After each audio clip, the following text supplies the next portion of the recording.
Umar ahli surga, tapi anaknya belum tentu. Umar tidak ridha, tidak ingin kalau saya masuk surga, anak saya tidak.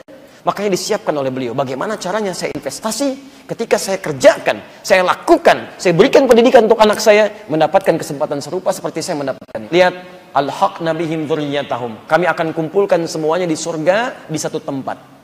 Jadi kita punya kesempatan. Surga bersama keluarga. Anak kita, cucu kita, kerabat kita.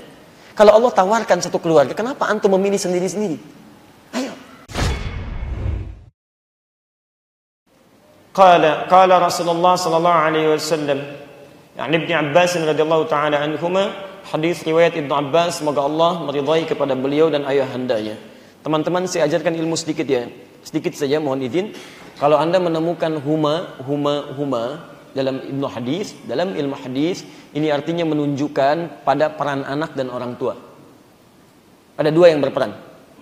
Nanti ketika Anda membaca nama sahabat, biasanya ada hu radhiyallahu taala anhu, ada ha radhiyallahu taala anha, ada huma radhiyallahu taala anhuma, ada hum radhiyallahu taala anhum. Kadang-kadang sedikit ada hunna radhiyallahu taala anhunna. Kalau hu itu nunjuk pada satu orang laki-laki, radhiyallahu taala anhu. An Abi Hafsin Umar bin Khattab radhiyallahu taala anhu. Hadis riwayat Umar bin Khattab, semoga Allah meridai kepadanya. Karena beliau laki-laki, maka hu turunannya. Jelas? Baik. Kalau ha itu perempuan. An Aisyah radhiyallahu taala anha. Hadis riwayat Sayyidah Aisyah, semoga Allah meridai kepada beliau, pakai ha. Jelas? Tayyib. Kalau kemudian menggunakan huma itu dua orang, dan umumnya pasti itu anak dengan orang tuanya. Spesifiknya kalau tidak bapaknya itu ibunya atau kedua terlibat di dalamnya. Baik, di antara mereka siapa? Lihat Ibnu Abbas, nama aslinya Abdullah. Biasanya dimulai dengan kata Ibnu, ini kuncinya, Ibnu. Misal Ibnu Abbas, Ibnu Umar.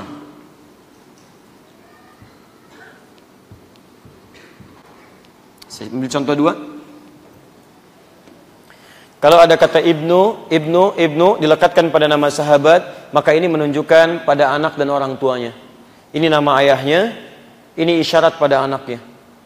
Saya beri contoh, nama aslinya Abdullah. Abbas punya dua anak laki-laki. Pertama Fudail namanya. Nanti beliau ini anak sulungnya yang kemudian dijadikan atau diarahkan oleh ayahandanya untuk membantu Nabi sallallahu alaihi wasallam, yang termasuk membawakan air wudhu Nabi ketika beliau menjelang wafatnya, dan wafat di pangkuan Sayyidah Aisyah radhiyallahu taala anha. Itu Fudail. Anak keduanya yang bungsunya itu Abdullah namanya. Abdullah. Demikian Umar bin Khattab juga punya anak namanya Abdullah.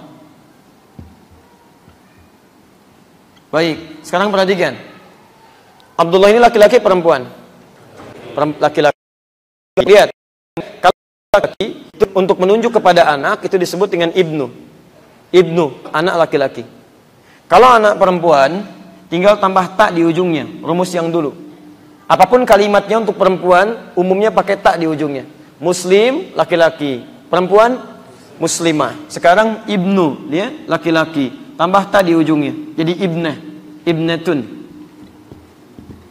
Ya, di harokat u-nya pindahkan ke ujung, ibnatun. Kalau Anda ingin singkat misalnya, Anda tidak sebutkan lagi ini ya. Anda bisa sebutkan ibnu atau ibnah, atau dihilangkan ini hamzah wasalnya, Anda hapus. Asalnya ibnu begini, ibnu anak laki-laki, baik ya? Bapak ibnu, bapak anak laki-laki gitu kan? Baik, lihat sini. Ibnu anak laki-laki, Anda ingin singkat lagi, maka Anda boleh hilangkan hamzah wasalnya begini. Harokat ininya pindahkan ke huruf ba. Yang ini pindahkan ke ba ke sini. Yang ini hapus. Baik, ini dimatikan, maka menjadi bin. Bin itu anak laki-laki. Ya, Abdullah bin Umar, Abdullah anak laki-lakinya Umar. Demikian cara menerjemahkannya. Asalnya nggak ada kaitan dengan persoalan nasab dalam konteks warisan. Asalnya untuk menunjukkan jenis, gender, ini laki-laki, ini perempuan. Makanya jangan merasa aneh ketika ada kalimat Isa bin Maryam. Kok Isa bin Maryam? Anda terfokus pada urusan ininya. Seharusnya Anda fokus kepada kalimat ini. Bin itu anak laki-laki, karena Maryam tidak punya anak perempuan. Jelas ya? Makanya Isa bin Maryam, bin diikutkan pada ibunya, bukan menunjuk persoalan warisan, tapi menunjuk pada persoalan bahwa Isa anak laki-lakinya Maryam. Jelas? Jadi untuk menjawab persoalan kenapa tidak disebutkan binti di situ atau bin ke bapaknya, karena Isa memang tidak punya bapak dan tidak pernah ibunya disentuh oleh laki-laki manapun. Kemudian yang kedua, dia anak laki, anak perempuan. Fokus, ada hadis yang diriwayatkan oleh anak-anak, nama anaknya selalu dibuang. Yang tersisa cuma isyarat ininya, bin. Disingkat Ibnu Abbas, singkat Ibnu Umar. Ini rahasia yang mau saya sampaikan. Itu diantara isyarat Quran surah ke-52 ayat 21. Posisi paling kiri sebelah atas. At-Tur ayat 21. Oh, hati-hati, ini agak jarang mungkin dibahas, termasuk dalam pendekatan ilmu hadis. Kalimatnya, walladzina amanu, dan sungguh para orang tua yang beriman itu. Wattaba'athum dzurriyyatuhum biimanin, dan diikuti oleh keturunan-keturunannya beriman juga. Saya sebentar ya ingin lengkapi dulu, kalau ada kata iman dalam Quran itu maknanya sudah otomatis berdampingan dengan amal soleh. Karena setiap ada kata iman rumusnya ada amal solehnya. Wal 'asr innal insana lafi illa alladzina amanu wa amilus sholihat. Detilnya bisa detil, bentuknya detil. Misal salat, puasa dan sebagainya.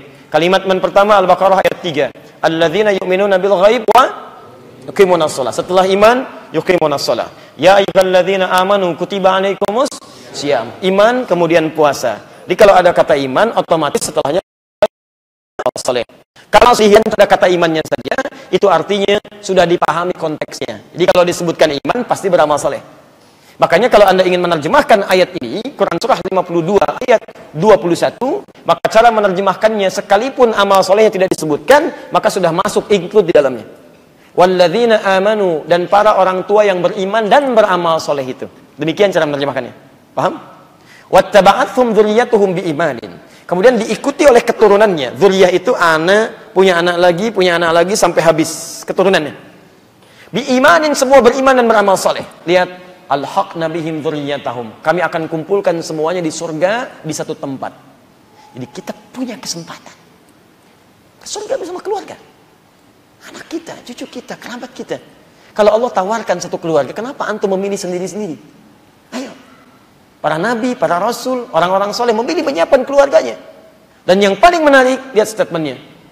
Wa ma alatnahu min amalihim min syai'. Kami enggak akan pernah sia-siakan jika ada di anggota keluarga itu beramal soleh untuk mewujudkan pertemuan itu. Jadi misal, mohon maaf, bapak beramal, mendidik anaknya supaya dengan amalan anaknya ada pahala bisa berjumpa di akhirat. Atau bapaknya meninggal, anaknya mengamalkan dengan amalan itu ada pahala dari anak kepada kedua orang tuanya selama belum berakhir kehidupan di dunia. Maka itu semua dicatat oleh Allah Subhanahu wa taala. Antum mendidik anak, disekolahkan di sekolah Islam, dia belajar Quran, setiap bacaan Qurannya antum dapat pahalanya. Antum meninggal dunia, anak masih hidup, ketika dikerjakan anak, antum dapat pahalanya. Teman-teman sekalian, diisyaratkanlah di ilmu hadis, disiapkan oleh para sahabat, maka mereka tidak sibuk sendirian. Silahkan antum perhatikan, Umar ahli surga, tapi anaknya belum tentu. Umar tidak ridha, tidak ingin kalau saya masuk surga, anak saya tidak. Makanya disiapkan oleh beliau, bagaimana caranya saya investasi, ketika saya kerjakan, saya lakukan, saya berikan pendidikan untuk anak saya, mendapatkan kesempatan serupa seperti saya mendapatkannya. Maka dididik anaknya. Tapi yang paling penting untuk garis bawahi, apresiasi dari Allah Subhanahu wa taala. Ketika orang tua mendidik anaknya dengan baik, ternyata bukan hanya sekedar keinginan anaknya mendapatkan karunia yang sama. Otomatis dari situ ada pahala untuk orang tuanya. Maka ketika Abbas, ketika Umar mendidik anaknya untuk menjadi saleh, kesolehan anaknya akan menjadi royalti untuk kedua orang tuanya sebagai bekal dia ke surga. Maka dalam ilmu hadis diberikanlah isyarat di situ. Ketika ada orang tua bisa mendidik anaknya, maka nama anaknya dihapuskan, dilekatkan kalimat inisialnya, ditunjukkan pada orang tuanya. Abdullah nama anaknya, dihapuskan anaknya, dimasukkan nama ibnunya sebagai isyarat. Anaknya Umar, untuk menunjukkan kesan bahwa Abdullah bisa muncul begini karena peran bapaknya. Abdullah bisa begini karena peran bapaknya Abbas, karena peran orang tuanya Umar. Seakan-akan memberi isyarat kepada kita. Kalau Umar yang ahli surga, kalau anak-anaknya juga dekat dengan surga, masih serius menyiapkan seperti ini, antum ada di mana? Itu maksudnya. Jadi kalau anda membaca radhiyallahu ta'ala anhuma, jangan cuma dibaca, itu pesan pada kita. Seakan-akan Umar mengatakan, saya sudah berusaha mendidik anak saya supaya baik. Ini saya Umar, anak saya Abdullah. Ini saya sertakan nama saya di sini. Antum sudah itu belum? Antum punya persiapan belum? Jangan-jangan bapaknya rajin ta'lim, anaknya dibiarkan. Bapaknya ke masjid, anaknya didiamkan. Yang paling aneh, teman yang jauh diingatkan, teman di rumah tidak diingatkan. Akhi, kemana aja kemarin nggak kelihatan taklim, ayo Isa aja nggak nampak, anak sendiri nggak diajak.